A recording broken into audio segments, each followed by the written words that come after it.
Hello everyone. So I am here with the series of UP Police Act, which is very important for UP APO 2025, and this is going to be lecture 1.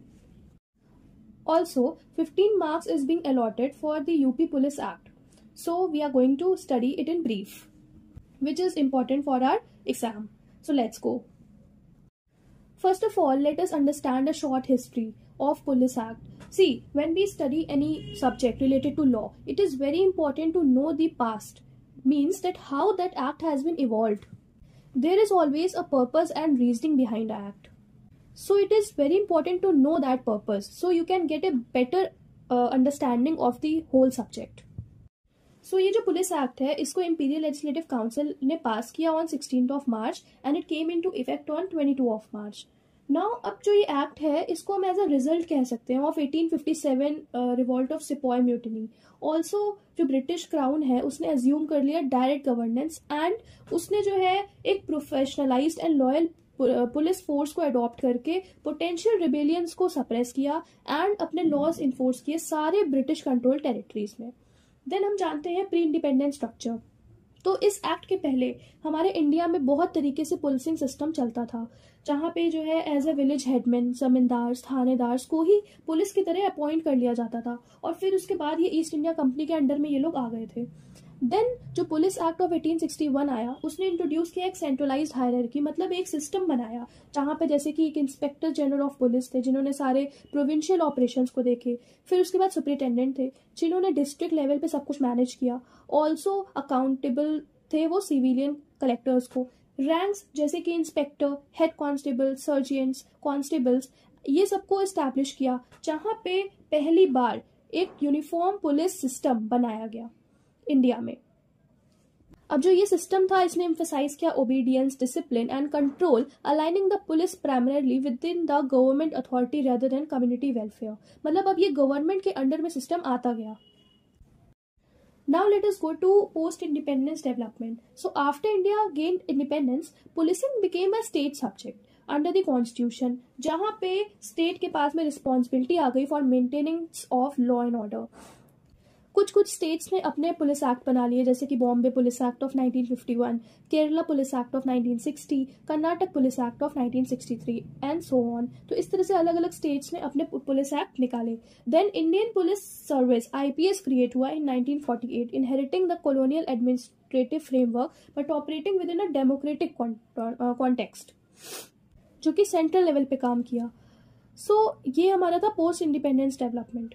फिर उसके बाद कुछ efforts लगाए गए कि हम policing system को और मॉडर्नाइज कर दें. तो एक बहुत इंपॉर्टेंट केस लॉ है Prakash Singh versus union of India. इसमें जो है एक स्ट्रक्चरल रिफॉर्म बताया गया, जैसे कि police complaint authorities, fixed tenure, separation of law enforcement from investigations. इन सब टॉपिक्स पे डिस्कशन हुआ for reforming the policing system in India. तो इसमें जो है सुप्रीम कोर्ट ने कुछ डायरेक्टिव्स भी दिए हैं. आप इसको अगर सर्च करेंगे डिटेल में तो आपको मिलेगा ये चीज़, जिसमें कि पुलिसिंग सिस्टम में रिफॉर्म्स लाया गया. Now let us see the constitutional essence. देखिए, कोई भी लॉ है, कोई भी एक्ट है, वो उसका कॉन्स्टिट्यूशन से रिलेशन होता है हमेशा.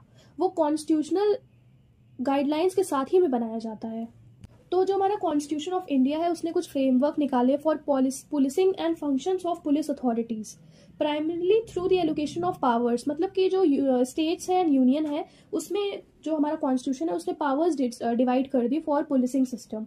पुलिस का जो सब्जेक्ट है, it is dealt under both union as well as state.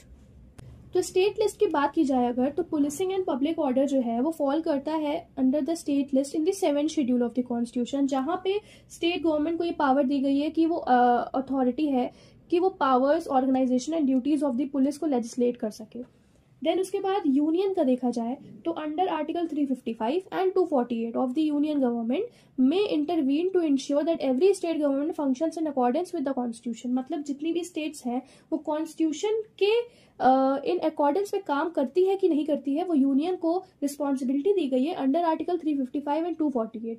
तो ये मेंटेन करता है सेंट्रल पुलिस इंस्टीट्यूशन जैसे कि CBI, IB, CPFC and provide technical and training assistance to states कि कैसे हमें काम करना है. Now let us come to the police act कि इसमें कितने सेक्शंस हैं, कितने अमेंडमेंट्स हुए हैं, जो कि मेन अमेंडमेंट है. सो इसमें टोटल सेक्शंस है 47. रिपील सेक्शन जो है वो 6, 11 एंड 38 से 41 तक है. इंसर्टेड सेक्शन है 1, 2A, 8A, 15A, 30A, 32A, 32B, 34A। अब जो इसमें मेन अमेंडमेंट्स हुए, अमेंडमेंट तो बहुत सारे हुए हैं, पर जो इंपॉर्टेंट है that is 1984, 2001 and 1944। Then amendment जो 2001 का था दैट इज मोस्ट इंपॉर्टेंट, जहां पे सेक्शन 1, 2A एंड 8A को इंसर्ट किया गया था। So we will read all this in detail, जो कि इंपॉर्टेंट है for exam. Now let us see the key elements of section 1. So short title says that act is officially referred to as the Police Act of 1861. Now इसमें कुछ definitions दी हैं, उसको हम पढ़ते हैं। Magistrate. So magistrate में वो सारे persons आ जाएंगे within the general police district exercising any or all the powers of a magistrate. ये ensure करते हैं legal authority which is clearly recognized in law enforcement matters. Now who is police? It refers to all persons formally enrolled as a police under this act, making them subject to its provision and parts. Now, what is General Police District? It encompasses any presidency, state or place or any part thereof where the act is applied. जहाँ पे इस act का application है, that is General Police District. This allows the act to operate uniformly across all designated areas. Now, District Superintendents and District Superintendent of Police. It includes any assistant or officer appointed by order of the state government to perform duties of a district superintendent of police. तो ये कुछ definitions थी, और भी हम इसकी details में जाएंगे इन दी कमिंग लेक्चर्स।